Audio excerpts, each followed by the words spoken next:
तीर्थंकर प्रभु की दिव्य देशना, दिव्य ध्वनि गणधन प्रभुओं ने सुनी, आरातीय आचार्यों ने ग्रंथों में लिपिबद्ध किया और आज वह जिनवाणी के रूप में हम सभी को पढ़ने को मिल रही है, सुनने को मिल रही है। जिनवाणी चैनल के माध्यम से उमा स्वामी आचार्य देव ने तत्वार्थ सूत्र ग्रंथ में एक सूत्र प्रदान किया है, प्रमाण नयैरधिगमः। प्रमाण और नय के द्वारा जीवादि पदार्थों का ज्ञान होता है। प्रमाण गूंगा है, नय बोलता है। जितने वचन हैं उतने नय है। नय विवक्षा को समझना अत्यंत आवश्यक है। जब तक नई व्यवस्था को नहीं समझेंगे तब तक वस्तु स्वरूप समझ में नहीं आ सकता है। आज जितने भी मतांतर बने हैं वे सब इस नई व्यवस्था को नहीं समझने के कारण बने हैं। आचार्यों की विवक्षा को, पदार्थ की विवक्षा को नहीं समझ पाए, इसलिए वे एकांत नय बन गए और एकांत हो जाने से वस्तु स्वरूप हमारा गड़बड़ा गया। एक का सहारा लेने वाला व्यक्ति संसार में डूब जाता है। हमारे आचार्य भगवंतों ने नय के मूल में दो भेद बतलाए हैं, व्यवहार नय और निश्चय नय। कुंद कुंद आदि आचार्य भगवंतों ने अपने जीवन में कभी भी एक नय का सहारा नहीं लिया। दोनों नयों का सहारा लेकर के उन्होंने वस्तु स्वरूप का प्रतिपादन किया है। दोनों नय साथ साथ चला करते हैं। व्यवहार नय प्राथमिक अवस्था में हम लोगों के लिए अत्यंत उपयोगी होता है। जिस प्रकार से सोना शुद्ध करना होता है तो हमें 16 ताव देने की आवश्यकता होती है। जब तक 16वां ताव सोने को नहीं लगता है तब तक सोना परिशुद्ध नहीं हो सकता है। लेकिन 16 ताव के पहले जो 15 ताव लगे हैं वे सब हमारे व्यवहार हैं, वह व्यवहार नहीं है। और जैसे ही 16वां ताव लग जाता है सोना परिशुद्ध हो जाता है और वह 22 कैरेट का नाम जो है वह अपने जीवन में धारण कर लेता है। इसलिए व्यवहार नहीं भी आवश्यक है और निश्चय नहीं भी आवश्यक है। हमारे आचार्य भगवंतों ने कहा कि दोनों नहीं की आवश्यकता है। जहाँ गाथा के माध्यम से हमें कहा है, जय जीर्णमयं पवज्जयी तामावहार निच्छये मुयः एकेन विना छिज्जयी तीर्थम अन्नेन पुनातच्चम। जयी यदि जीर्णमयं पवज्जयी, यदि जिन मत का प्रवर्तन करना है तो माँ व्यवहार निश्चय मुअट्ठ, तो व्यवहार नहीं और निश्चय नहीं को मत छोड़ो। दोनों ही नयों को अपने साथ में लेकर के चलो। क्यों? एकेन बिना छिज्जई, यदि दोनों में से एक का अभाव हो गया तो व्यवहार तीर्थ का नाश हो जाएगा। यदि व्यवहार का अभाव हो गया तो व्यवहार तीर्थ का नाश हो जाएगा, और निश्चय नहीं का अभाव हुआ तो वस्तु स्वरूप का ही नाश हो जाएगा। इसलिए दोनों नए साथ साथ में चला करते हैं, और हमारे आचार्य भगवंतों ने इसीलिए दोनों नयों का सहारा लिया, और सहारा लेकर के भव्य जीवों को वस्तु स्वरूप को समझाने का प्रयत्न और पुरुषार्थ किया है। कोई व्यक्ति ये कहे कि मैं ट्रेन में चढ़ूंगा लेकिन उतरूंगा नहीं, तो वह कभी गंतव्य स्थान को प्राप्त नहीं हो सकता। और कोई ये कहे कि मैं ट्रेन में चढ़ू ही नहीं, उतरना है तो चढ़ू क्यों, तो वह व्यक्ति भी अपनी मंजिल को, अपने गंतव्य स्थान को प्राप्त नहीं कर सकता है। यदि चढ़ना है तो उतरना भी पड़ेगा। तो इस प्रकार से जो है, जहाँ दोनों साथ साथ में चलते हैं तो वहाँ पर जो है हमें व्यवहार का भी आश्रय लेना पड़ता है और निश्चय नहीं का भी आश्रय लेना पड़ता है। व्यवहार नहीं सीढ़ियाँ हैं और निश्चय नहीं मंजिल है।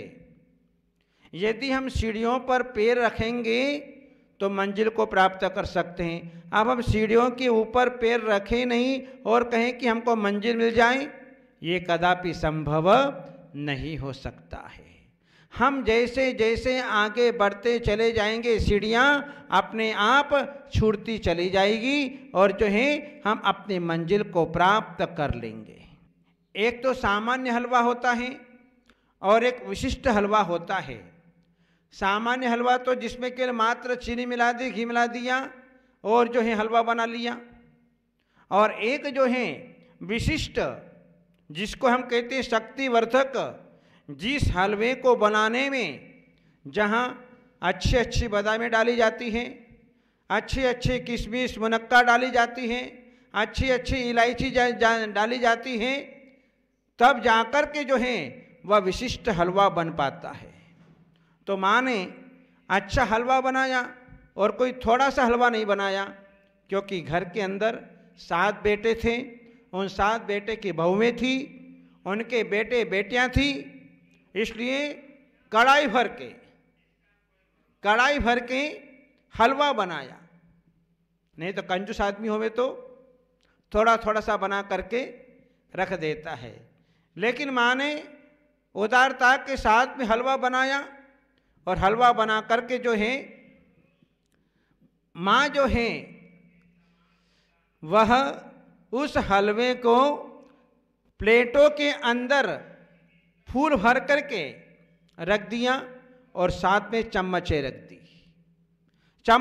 दी और बेटे से कहा कि जाओ बेटा, मैंने आप लोगों के लिए अच्छा हलवा बनाया है, उस हलवे का सेवन करो, उसका स्वाद लो और अपने शरीर को मजबूत बनाओ।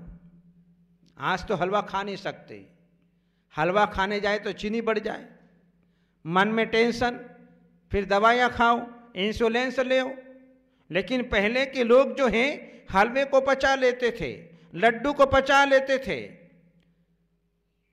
चाहे कितने लड्डू खा ले तब भी कुछ नहीं होता था। लेकिन आज तो 1-2 लड्डू खा लिए तो बस चीनी बढ़ गई, बंद करो। ये स्थिति जो है वर्तमान की है। तो माँ ने जो है सारे प्लेटों के अंदर जो है हलवा भर दिया, और हलवा भरने के बाद में साथ साथ में चम्मचें रख दी और कहा कि जाओ, बेटे बहू से कहा कि जाओ तुम आराम से जो है हलवा खा के आओ। सब लोग गए और देखा सबके अंदर, प्लेटों के अंदर हलवा रखा हुआ है, प्लेटों के साथ साथ जो चम्मचें रखी हुई है और चम्मचें रखी हुई है, लेकिन विवाद खड़ा हो गया। कि माँ ने पक्षपात किया। अरे माँ ने तो हलवा बनाया है, माँ ने जो है सबके लिए अलग अलग प्लेट में बराबर बराबर का हिस्सा कर दिया है, चम्मचें रख दी हैं, साथ में नमकीन रख दी है, फिर भी माँ ने हमारे साथ में पक्षपात किया। बहुत देर हो गई, आपस में लड़ते रहे। जब माँ ऊपर आई, माँ ने देखा ये हल्ला किस बात का। गई कमरे में, माँ ने पूछा क्यों भाई, क्या बात हो गई, हलवा क्यों नहीं खाया? बोले माँ आपने हलवा बनाया, बात ठीक है, अच्छा सुंदर गंध भी आ रही है, लेकिन आपने हमारे साथ में पक्षपात किया। बोले क्या पक्षपात किया? बोले आपने जो है चम्मचें रखी, वो चम्मच एक सोने की रख दी, एक चांदी की रख दी, एक पीतल की रख दी, एक लकड़ी की रख दी, एक फलाने की रख दी, ये पक्षपात हो गया। तो माँ ने कहा कि अरे बेटा तुमको चम्मच खानी थी कि हलवा खाना था? बस हलवे से पेट भरता है, चम्मच से पेट नहीं भरता है। इसी प्रकार से व्यवहार नहीं और निश्चय नहीं है। व्यवहार नहीं जो है वह हमारा चम्मच के समान है और निश्चय नहीं जो है वह हलवे के समान है। जहां व्यवहार नहीं के माध्यम से निश्चय को प्राप्त किया जाता है, यदि दोनों में से एक को भी छोड़ दिया जाता है, व्यवहार को छोड़ दिया जाता है, तो निश्चय की प्राप्ति नहीं होगी, और निश्चय को छोड़ दिया जाता है तो व्यवहार की प्राप्ति नहीं होती है। दोनों साथ साथ में चला करते हैं। इसलिए जो है नई व्यवस्था को जो है हमें अपने जीवन में समझना पड़ेगा कि वस्तु स्वरूप का कथन कौन से नई से किया जा रहा है। जब तक नई व्यवस्था नहीं समझेंगे तब तक जो है हमें सम्यक दर्शन आदि की प्राप्ति, जीवादि पदार्थों का ज्ञान अपने जीवन के अंदर नहीं हो सकता है। ये नई चक्र है। ये नई चक्र जो है तीक्ष्ण धार वाला है। हमारे आचार्य भगवंतों ने कहा अत्यंत निश्चित धारम, ये अत्यंत तीक्ष्ण धार वाला है।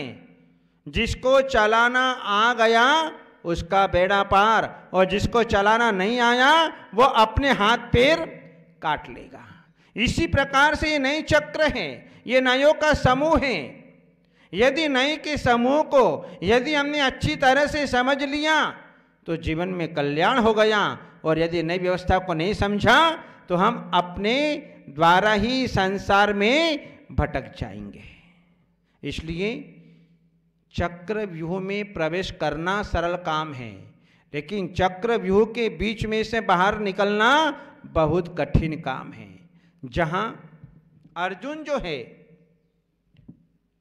अपनी पत्नी को चक्र व्यूह में प्रवेश करने की विद्या बतला रहे थे कि चक्र व्यूह में कैसे प्रवेश किया जाता है।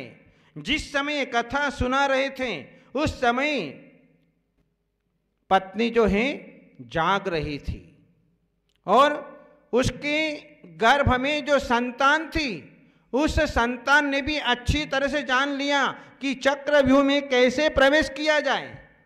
लेकिन जिस समय अर्जुन जो है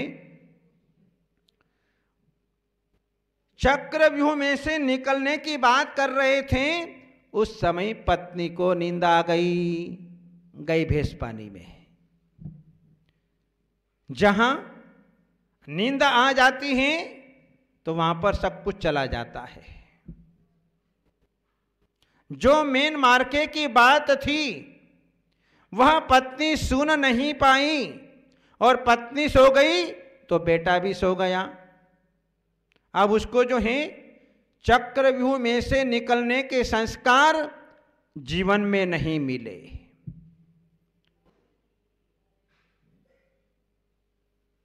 जैसे ही जन्म हुआ और जब महाभारत का युद्ध मचा, 18 दिन तक महाभारत चला, अभिमन्यु ने जो है उस छोटी उम्र में चक्रव्यूह में कैसे प्रवेश करना वो बात सीख रखी थी, वो बात सुनी थी, जिसके कारण चक्रव्यूह में प्रवेश कर गया। लेकिन सारे बड़े बड़े योद्धा लोग विचार कर रहे हैं कि इतनी छोटी उम्र में ये बालक चक्रव्यूह में कैसे प्रवेश कर गया। लेकिन जब निकल नहीं पाया और शत्रु के द्वारा अभिमन्यु का वध कर दिया गया, तो ये नई चक्र है। इस नई चक्र को समझना सबसे पहले तो बहुत कठिन बात है, और यदि समझ लिया और समझ करके जो है अपने आप को सुरक्षित कर लिया तो समझना सबसे बड़ा पुण्य। और इस नए चक्र को समझ करके भी अपने आप को नहीं समझा तो अभिमन्यु की तरह हमारा भी घात हो जाएगा। इसलिए जो है नई व्यवस्था को जानना बहुत आवश्यक है। आज जितने मतांतर बने हैं, जो व्यक्तियों के मन में एकांत धारणा बैठ गई है, जिसके कारण आज इंसान जो है अपने पथ से च्युत हो गया है, अपने मार्ग से भ्रष्ट हो गया है। किसने निश्चय नहीं को प्रधानता दे दी, किसने व्यवहार नहीं को प्रधानता दे दी, दोनों ही डूब गए। व्यवहारवादी भी डूबा और निश्चयवादी भी डूबा। इसलिए दोनों नहीं साथ साथ में चला करते हैं। आज व्यक्ति को गुस्सा क्यों आता है? किसी व्यक्ति ने आपसे कुछ कह दिया तो गुस्सा आ गया, आपको कुछ ऐसे शब्दों का प्रयोग कर लिया तो आपको गुस्सा आ गया, और जो है आपको कह दिया कि जो है आप धोबी हो, आप कसाई हो, आप मूर्ख हो, आप बहिरात्मा हो, आप मूढ़ हो, नाना प्रकार के शब्दों का प्रयोग कर लिया तो व्यक्ति को गुस्सा आ जाता है। लेकिन हमारे आचार्य भगवंतों ने कहा, यदि तो उस समय नई व्यवस्था को समझ लेता तो अपने जीवन में तुझे गुस्सा नहीं आ सकता। अब तेरे को धोबी कह दिया, धोबी कह दिया, ये नहीं कौन स्वीकार करता है? 7 नयों में एक नये एवं भूत नहीं। जिस समय जो क्रिया कर रहा है उसको उसी समय कहना, उसका नाम है एवं भूत नहीं। आपको धोबी कह दिया तो क्या गलत कहा उसने? लेकिन हमने नई व्यवस्था को नहीं समझा, इसलिए गुस्सा आ गया है, हमको धोबी कह दिया। एक बार जो है जहां एवं भूत नहीं जो है इस प्रकार की चर्चा करता है कि हम कसाई कर रहे हैं तो हम कसाई हैं, हम कपड़े धो रहे हैं तो हम धोबी हैं, यदि हम देव की चर्चा कर रहे हैं तो हम देव हैं, नरक की चर्चा कर रहे हैं तो हम नारकी हैं, और यदि हम तिर्यंच की चर्चा कर रहे हैं तो हम तिर्यंच हैं। इस प्रकार नए की व्यवस्था को समझने वाले व्यक्ति के भीतर कभी गुस्सा नहीं आ सकता है।